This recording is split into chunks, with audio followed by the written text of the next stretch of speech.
scotcher parce que j'ai peur qu'il tombe. Donc au cas où vous n'auriez pas encore compris, j'ai pas encore de pied. Et comme j'ai pas de pied, bah, je scotche mon iPhone à ce que je trouve. Ici c'est à mon miroir. Voilà. Bonjour à tous. Vidéo un tout petit peu particulière aujourd'hui. Donc j'avais eu envie en décembre de vous faire des sélections spéciales fêtes. Donc chaque jour je me rendais sur des sites, je faisais des sélections de vêtements qui me plaisaient le plus à moi et je vous partageais mes sélections chaque jour en story Instagram. Sauf que après quelques réflexions, après des discussions avec mes copines, avec Julie notamment, je me suis rendu compte que c'était pas hyper la direction que je voulais prendre. En gros, ça colle pas vraiment avec ce que moi j'ai envie de renvoyer comme image. Ça colle pas trop avec le hashtag chacun ses gestes que j'ai lancé avec Julie justement il y a de ça 2 mois. Et bref, je me suis rendu compte qu'en fait c'était complètement à l'encontre de ce que je voulais renvoyer comme message et comme image. Parce qu'en gros j'ai plus du tout envie de marcher dans le système de consommation et je trouve que vous postez chaque jour des sélections de vêtements dans des magasins de fast fashion, ça incite quand même vachement à l'achat et c'est pas du tout comme ça que j'ai envie de fonctionner. Bon, déjà, le point positif, je me remets en question. Merci. En vrai, je trouve ça super compliqué quand t'es passionné de mode comme moi, comme toi, comme n'importe qui, de pas se laisser avoir par le système justement. Parce que on est confronté à de la pub tout le temps, partout, et que c'est hyper difficile parce qu'on a des tentations tout le temps. Genre vraiment, on voit des pubs de partout, on se laisse tenter, on a envie de telle paire de chaussures qu'on a vu sur telle youtubeuse, on se balade sur 21 Buttons et là aussi on a tendance à se laisser influencer, à vouloir marcher dans ce système de consommation. Et tout simplement, c'est pas ce que j'ai envie de refléter, c'est pas ce que j'ai envie de renvoyer, parce que moi-même déjà j'aimerais bien changer mon mode de consommation.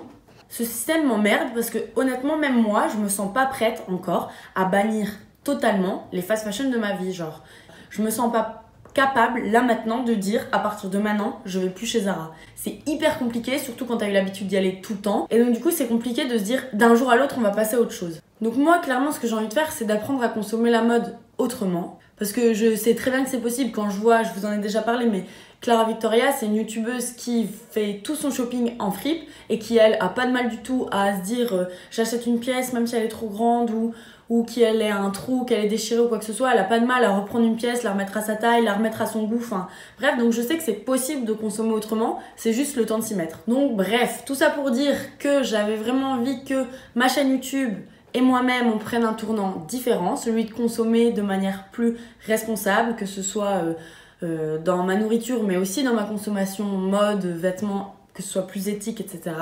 Mais du coup pour pas vous laisser tomber, parce que je trouvais ça dommage d'avoir commencé à faire, de vous avoir promis des sélections, une sélection par jour et puis de finalement plus rien vous donner. Du coup je reviens aujourd'hui avec cette vidéo spéciale tendance spéciale fête. Du coup ici je vais pas citer de marque, je vais pas donner de nom de magasin, je vais juste vous donner des tendances, des trucs qui moi me plaisent. Après libre à vous de vous dire je vais essayer de trouver tout ça en friperie ou de trouver ça chez Zara ou chez Pretty Little Things, c'est pas à moi de vous juger, parce que même moi je promets pas de pas le faire. C'est parti.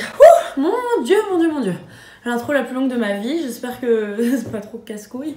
Donc la tendance numéro 1 que j'ai vu du coup partout et qui me plaît à mort, c'est les manches bouffantes, alias les manches gigots, parce que ça date de la Renaissance. Je vous mettrai des petites images ici des manches gigots à la Renaissance. J'ai vu ça sur des robes avec des grosses manches, vraiment je trouve ça hyper beau d'avoir au niveau des épaulettes des grosses manches bien bouffantes, ça impose quoi. Et dans des pulls aussi, j'ai vu ça aussi beaucoup, des pulls en laine, des gilets, des petits cardigans avec cet effet manche gigot. Une deuxième tendance que j'adore, c'est le body. Je trouve qu'avoir un petit body en dentelle, bien décolleté quand on a une petite poitrine, ou même quand on a une grosse poitrine, en fait, vous faites ce que vous voulez. Mais je trouve qu'un petit body en dentelle, sous un tailleur, ou avec un pantalon de costume un peu plus habillé, bien taille haute, une belle paire petite boucle d'oreilles, des cheveux un petit peu plaqués ou quoi. Ça peut être le body soit en dentelle, mais aussi là j'ai des photos avec Chloé B qui le porte aussi super bien, toujours avec un pantalon un petit peu tailleur, un petit peu habillé pour rester chic et classe. Et c'est aussi le haut un peu plus sous-vêtement. Bref, cet esprit un peu lingerie, habillé, je trouve ça super beau. Ensuite, le une manche. Le une manche, que ce soit en robe ou en top, Le fait d'avoir un décolleté fort marqué d'un côté, je trouve que ça le fait à mort. Avoir une épaule bien apparente, histoire de pouvoir mettre le masse d'highlight sur son épaule. T'as pas besoin d'en faire plus, ça fait déjà son... Avec un beau maquillage, des beaux cheveux bien plaqués, un petit chignon bas ou quoi. Canonissime. Si jamais tu veux un petit peu accentuer, tu rajoutes une petite ceinture avec des strass sur le... Comment on appelle ça les gens? Dites-moi en commentaire, comment on appelle la boucle de la ceinture? Ensuite, il y a le doré. Bon, ça, clairement, je pense que pour le nouvel an, valeur sûre. Clairement. J'ai vu plein de robes. Bon, après, je sais, on n'est pas Bella Hadid, on n'est pas Kendall Jenner et on n'est pas Hailey Bieber. Mais bon, pour le nouvel an, une robe toute dorée, un ensemble doré, je trouve que ça le fait à fond. Que ce soit moulant ou plus loose, pareil, resserré avec une ceinture. Je trouve que ça le fait, surtout pour les blondes. Si vous êtes blonde, canon, canon, canon, canon. En version robe plus longue ou en version plus courte pour un petit peu plus être un petit peu plus sexy. Avec, j'aime trop ça, des chaussures qui remontent sur la jambe là. Ma meuf ne sait pas s'exprimer, mais c'est pas grave. Ça aussi, je trouve que du coup, quand tu mets une robe dorée, t'as plus facile à te dire, bah je mets un modèle plus basique. Voilà, je trouve que quand tu mets une robe dorée, tu peux te permettre que la robe soit... Enfin, tu peux te permettre. On peut tout se permettre, hein, bien évidemment. Dans ma vision des choses, si je mets une robe dorée, bah je me dis, je peux avoir un modèle un peu plus simple et basique, vu que déjà la couleur et la matière fait que je sors déjà du lot, quoi. Ensuite, bah, les glitters. Enfin, je veux dire, on parle du nouvel an, de Noël, que ce soit les bijoux, genre des gros colliers à grosses mailles, avec des gros strass et tout. Je trouve ça trop beau pour agrémenter une tenue. Et même les robes tout en glitter, ou alors juste... glitter. J'adore aussi, c'est quand c'est juste en petites touches. Bref, je trouve ça dans tous les cas, pareil, le glitter un peu comme le doré, mais valeur sûre pour les fêtes. Ensuite, bah, bien évidemment, le Total Look Rouge. Le Total Look Rouge ou pas forcément, parce que vous voyez, là, j'ai juste mis mes petites lèvres rouges. Et déjà, je trouve que ça fait son taf pour un look de fête. Voilà, je trouve que vraiment le Total Look Rouge, surtout pour les fêtes de Noël, c'est canon, canon, canon, canon, canon. Ensuite, avoir un gros pull en laine, je pense surtout plus pour les fêtes de Noël. Parce que je sais que moi, par exemple, Noël, je le fais dans ma famille, alors que Nouvel An, ce sera probablement avec mes amis. Probablement, si jamais quelqu'un m'invite quelque part. Il est temps, les gars, c'est quand vous voulez. Hein.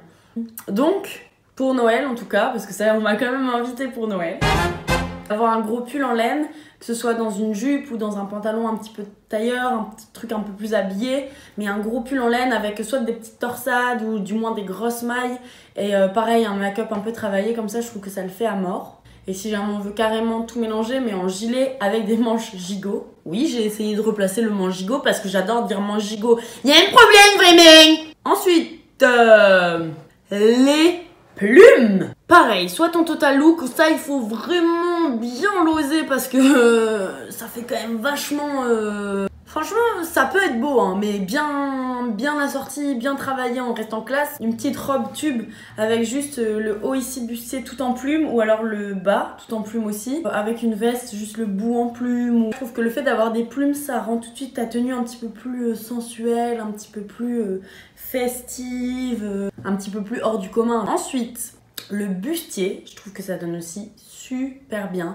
Genre d'avoir les épaules totalement dénudées, ça te permet de mettre un beau collier, pareil comme je disais avec des strass ou quoi aux caisses ou un petit collier beaucoup plus fin, un peu comme celui que j'ai là. Ce que j'adore aussi, c'est pouvoir se dire que le bustier il est soit en velours, soit en cuir et que du coup ça rend la tenue un peu plus peps aussi. Une robe bustier, là j'ai mis des photos avec des bustiers carrément plongeants, mais je trouve ça canon. Une robe ou un top ou quoi que ce soit. Après si vous voulez une valeur sûre, bah le tailleur. Clairement le tailleur c'est trop beau, ça se met avec tout, avec quelque chose en dessous, sans rien en dessous, avec la poitrine légèrement apparente, avec un tailleur noir, un tailleur total look rouge, un tailleur avec des détails un petit peu velours. Franchement je trouve que le tailleur pour une femme c'est trop beau, avec des longs escarpins un peu style Pigalle, vraiment très pointus, un petit peu brillant, luisant et tout. Et si pas au niveau des bijoux, bah des bijoux dorés, moi j'adore les bijoux dorés. En même temps j'aime bien mélanger doré et argenté aussi, je trouve que ça donne bien. Et donc voilà, j'espère que cette vidéo vous plaira, que vous êtes contents de me revoir. Je vous fais de gros bisous, je vous souhaite joyeux Noël. Bref, je vous fais des gros bisous et je vous dis à très vite. Bisous. Ça me dérange en fait de dire tu peux ou tu peux pas. Les critiques qu'on a par rapport à nos tenues, c'est n'importe quoi. C'est pour ça que ça me dérange de dire tu peux ou tu peux pas. Parce qu'en vrai, tout le monde fait ce qu'il veut, c'est juste que moi, c'est des conseils, c'est des avis, c'est des idées. Mais chacun s'habille comme il veut en fait. Petite parenthèse un petit peu philo et un petit peu peace and love, mais je pense qu'il est temps qu'on arrête de critiquer les tenues et les goûts de chacun, parce que chacun fait ce qu'il veut avec sa tenue, avec sa manière de se présenter. Parce que j'entends parfois des critiques par rapport aussi aux hommes qui aiment bien mettre des longues perruques, qui aiment bien se maquiller. Chacun fait ce qu'il veut. Chacun fait ce qu'il veut pour se sentir bien, et bien dans ses bottes, et bien dans ses baskets, et ça ne nous regarde en aucun cas. Vous faites ce que vous voulez. Voilà. Merci.